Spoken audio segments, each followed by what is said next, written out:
आज आप देख रहे हैं एक ऐसे व्यक्तित्व को जिन्होंने अपने संघर्ष, अपनी दृढ़ इच्छा के साथ देश को एकता के सूत्र में बांधने का काम किया।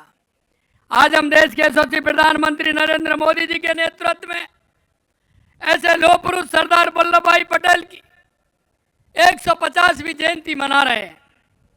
इस अवसर पर आयोजित इस यूनिटी मार्च में आप सभी आए हैं, इसके लिए मैं आपका अभिनंदन करता हूं। और आपसे यह भी मैं कहना चाहता हूं कि सरदार पटेल ने अपनी दूरदर्शी सोच, साहसी निर्णयों से भारत को एक करने का जो अद्भुत कार्य किया, वह हमेशा याद किया जाएगा। माननीय प्रधानमंत्री नरेंद्र मोदी जी के आह्वान पर आप देख रहे हैं कि आप जिन लोगों ने कभी ऐसे आजादी के दीवाने, जिनका आजादी की लड़ाई में कितना बड़ा संघर्ष रहा, कभी उन लोगों ने याद नहीं किया। लेकिन देश के यशस्वी प्रधानमंत्री नरेंद्र मोदी जी ने इस उपलक्ष्य पर सरदार यूनिटी मार्च भी पूरे देश में किया गया है। आज इस मार्च के अंतर्गत यमुना प्रभा की बस यात्रा का आयोजन यहां से हो रहा है। यात्रा में राजस्थान, हरियाणा, उत्तर प्रदेश और मध्य प्रदेश के युवा इसमें भाग ले रहे हैं। और भाग ही नहीं ले रहे, ये सरदार वल्लभ भाई पटेल जी के जन्म स्थान पर भी जा रहे हैं और उस जन्म स्थली को और वो पुण्य जन्म स्थली को जाकर के अपना मस्तक भी नवाएंगे, उनको प्रणाम भी करेंगे, जो ऐसा व्यक्तित्व उन्होंने दिया है। यह यात्रा केवल एक कार्यक्रम नहीं है, यह हमारे युवाओं के लिए सरदार पटेल जी के जीवन, उनके संघर्ष और उनकी देशभक्ति का करीबी से जानने का अवसर है। उस पावन धरती पर पहुंचकर उन्हें सरदार पटेल जी के आदर्शों, मूल्यों को समझने का प्रत्यक्ष अनुभव मिलेगा। यह यात्रा हमारी युवा पीढ़ी को राष्ट्रीय एकता, देशभक्ति और स्वदेशी भावना से भी जोड़ेगी। भाइयों बहनों, सरदार पटेल का स्वतंत्रता आंदोलन अमूल्य योगदान रहा। बारडोली का सत्याग्रह में उनकी भूमिका इतनी प्रभावी थी, क्योंकि उस समय जिस तरह से किसानों के साथ उन सरकार, अंग्रेजों की सरकार के द्वारा जो उत्पीड़न हो रहा था, उनकी उन्होंने अगुवाई की थी। और वहां जब वो गए तो महिला ने उन्हें सरदार की उपाधि दी और वो आज तक सरदार पटेल कहलाए। ये देश के हमारे लौह पुरुष सरदार वल्लभ भाई पटेल थे। भारत छोड़ो आंदोलन में बढ़ चढ़ के हिस्सा लिया, इसके लिए उन्हें जेल भी जाना पड़ा, लेकिन उन्होंने कभी अपने सिद्धांतों से समझौता नहीं किया। उन्होंने किसानों को अपने अधिकारों के लिए लड़ना सिखाया। अहिंसा के मार्ग पर चलकर भी उन्होंने अंग्रेजों को यह एहसास दिलाया कि भारत अब गुलामी की जंजीरें तोड़ने के लिए तैयार है और आप वापस जाने के लिए, इस देश को छोड़ने के लिए आपको मजबूर कर देंगे। यह सरदार वल्लभ भाई पटेल का जो हौसला था, उस हौसले ने इस देश की दिशा बदलने का काम किया। 15 अगस्त 1947 को भारत को आजादी तो मिली, लेकिन हमें विभाजन का दर्द भी सहना पड़ा। लेकिन मैं कहना चाहता हूं मेरे भाइयों, उस समय देश सैकड़ों टुकड़ों में बटा हुआ था, 562 रियासतें।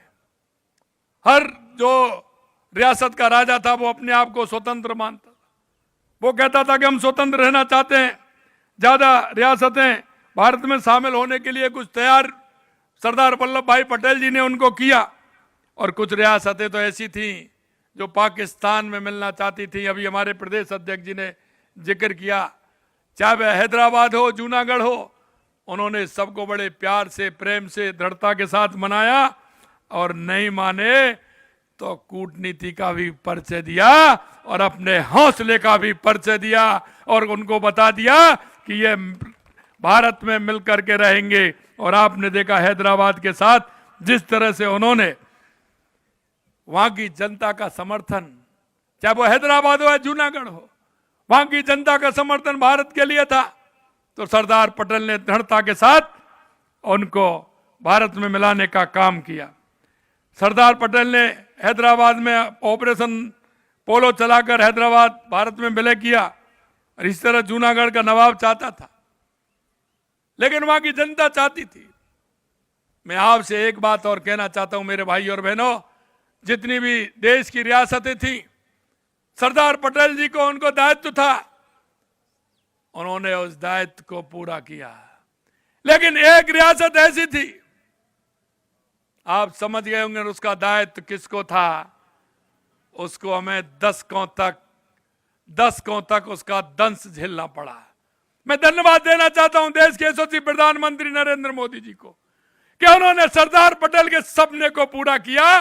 धारा 370 जम्मू फिर से हटा करके आज उसको देश का अभिन्न अंग बनाने का काम किया। मित्रों, यही दृढ़ता होती है और उस दृढ़ता के साथ देश के यशस्वी प्रधानमंत्री नरेंद्र मोदी जी ने काम किया है। मैं आपको यह भी कहना चाहता हूं, सरदार पटेल ने भारत की एकता और अखंडता के लिए जो लक्ष्य उन्होंने बनाया उस लक्ष्य को पूरा किया। आपने देखा होगा, मैं इस देश का दुर्भाग्य है कि जिस महापुरुष ने देश के लिए इतना कुछ किया उसे भुला दिया गया था, उसके इतिहास के पन्नों से हटा दिया गया था। आजाद भारत के इतिहास के पन्नों में उनके योगदान को मिटाने का प्रयास किया। वे जिस सम्मान के हकदार थे उन्हें नहीं दिया गया। अब तक किन लोगों को महिमामंडित किया जाता रहा है ये आप सभी जानते हैं, और यही नहीं जानते उनका योगदान भी जानते हैं कि उनका योगदान कितना रहा। लेकिन देश की आजादी में केवल एक ही परिवार का योगदान और उसका गुणगान किया जाता है। मैं आपको कहना चाहता हूं मेरे भाइयों, लेकिन आज समय बदल गया, आज समय बदला और आप देख रहे हैं लगातार यशस्वी प्रधानमंत्री नरेंद्र मोदी जी के नेतृत्व में सरदार पटेल की विरासत को आगे बढ़ाने का बीड़ा उठाया है। उनके नेतृत्व में भाजपा सरकार आज उन्हें उचित सम्मान दे रही है। आज सरदार पटेल की प्रतिमा विश्व की सबसे बड़ी प्रतिमा स्टैच्यू ऑफ यूनिटी के रूप में जानी जाती है, और आप देख रहे हैं उनका अधूरा सपना भी प्रधानमंत्री जी ने पूरा किया। जैसा मैंने कहा, धारा 370 हटा करके प्रधानमंत्री जी भारत को एक सूत्र में बांध रहे हैं। पूर्व से पश्चिम हो, दक्षिण उत्तर से दक्षिण हो, भारत एक हो रहा है। मोदी जी के नेतृत्व में भाजपा की सरकार में जितना काम हो रहा है, और आप देख रहे हैं 2014 के बाद देश के अंदर जितना बड़ा बदलाव हुआ है। 2014 के बाद देश में चाहे हमारा गरीब कल्याण की योजनाएं हो, विकास की योजनाएं हो, देश में आतंकवाद नक्सलवाद का खात्मा हो, या दुनिया में बढ़ता हुआ भारत का सम्मान हो, वो देश के यशस्वी प्रधानमंत्री नरेंद्र मोदी जी के नेतृत्व में आप सभी देख रहे हैं। और मैं इतना और कहना चाहता हूं, क्योंकि सरदार पटेल के संकल्प और सपनों को प्रधानमंत्री नरेंद्र मोदी जी पूर्ण कर रहे हैं, और मैं आगे वाली युवा पीढ़ी से भी कहना चाहता हूं, मित्रों, सरदार पटेल जी का जो नेतृत्व करने की जो क्षमता थी, अगर उनकी आप किताब को पढ़ेंगे तो आपको मालूम पड़ेगा। सरदार पटेल का जीवन आज के युवाओं और हर भारतीय के लिए प्रेरणा का खजाना है। आज की युवा पीढ़ी उनके जीवन से 5 प्रमुख सीख ले सकती है। वो मैं आपको इसलिए बताना चाहता हूं कि हमें कहीं ना कहीं हमारे किसी ना किसी महापुरुष के जो उसके जीवन में आधार बन के रहा है और उस जीवन को उन्होंने जिस तरह से सींचा है उसको हमें ध्यान रखना चाहिए। कर्तव्य निष्ठता, उन्होंने सदैव अपने कर्तव्य को सर्वोपरि रखा, कर्तव्य से कभी अडिग नहीं हुए। दृढ़ संकल्प, उन्होंने अपने दृढ़ संकल्प से ही असंभव से लगने वाले कामों को संभव कर दिखाया। एकता, उन्होंने सभी को सिखाया कि एकता में ही शक्ति है। ईमानदारी, आप देख सकते हैं उन्होंने जिस तरह से काम किया, सत्यनिष्ठा और ईमानदारी के साथ उन्होंने सदा अपने जीवन में ईमानदारी और सत्यनिष्ठा का पालन किया। दूसरा है सादगी। आज जब दिखावा और भौतिकता हावी है, उनका जीवन हमें सादगी से जीने के लिए प्रेरित करता है। मित्रों, मैं आपसे अंत में यही कहना चाहता हूं कि आज बहुत अच्छा अवसर है, क्योंकि आज संविधान दिवस भी है। मैं आप सभी को संविधान दिवस की बहुत बहुत शुभकामनाएं देना चाहता हूं। बाबा साहब भीमराव अंबेडकर जी को भी मैं याद करना चाहता हूं कि उन्होंने देश के लिए पूरी दुनिया में सबसे बड़ा लोकतंत्र, उसका संविधान हमें दिया। आज हम उस संविधान के आधार पर हमारा देश चल रहा है। मित्रों, आज सरदार पटेल जी की 150वीं जयंती पर हम संकल्प लें, हम उनके दिखाए रास्ते पर चलें।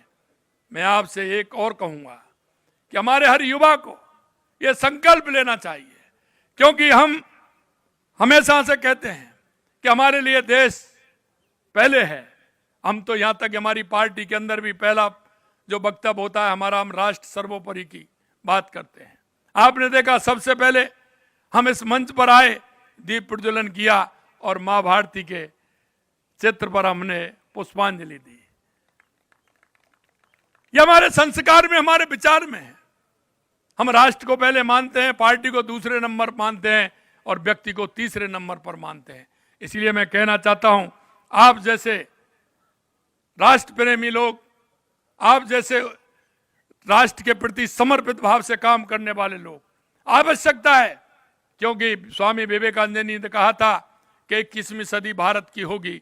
आप देख रहे हैं बदलता हुआ परिदृश्य आपने देखा है। उस नरेंद्र ने कहा और ये नरेंद्र करके बता रहे हैं, ये नरेंद्र करके बता रहे हैं। युवा साथियों, मैं अंत में इतना कहना चाहता हूं कि पूरा विश्व भारत की तरफ देख रहा है, देश के यशस्वी प्रधानमंत्री नरेंद्र मोदी जी की तरफ देख रहा है। और आज आप देख रहे हैं हमारे पास विश्व के सबसे बड़े लीडर हैं, तो हमारे देश के यशस्वी प्रधानमंत्री नरेंद्र मोदी जी हैं। हम उनके नेतृत्व में काम कर रहे हैं। हम हमारे भारत को नई ऊंचाइयों पर ले जाएंगे। हम अपने मतभेद भुलाकर राष्ट्र की एकता को सर्वोपरि स्थान देंगे। एक मजबूत, एकजुट, विकसित भारत के निर्माण में हम सब अपना योगदान दें। मैं आपकी इस यात्रा के लिए पुनः शुभकामनाएं देते हुए मैं मेरी वाणी को विराम देता हूं। आप सभी का बहुत बहुत अभिनंदन। आपकी यात्रा शुभ हो और आप निश्चित रूप से सरदार पटेल जी के जीवन से आप प्रेरणा लें और प्रेरणा लेते हुए आगे बढ़ें। और ये युवा तरुणाई जब आगे बढ़ेगी तो निश्चित रूप से इस देश में बदलाव आएगा, दुनिया में भारत का नाम होगा। इस आशा और विश्वास के साथ बहुत बहुत धन्यवाद। जय हिंद, जय भारत, जय राजस्थान।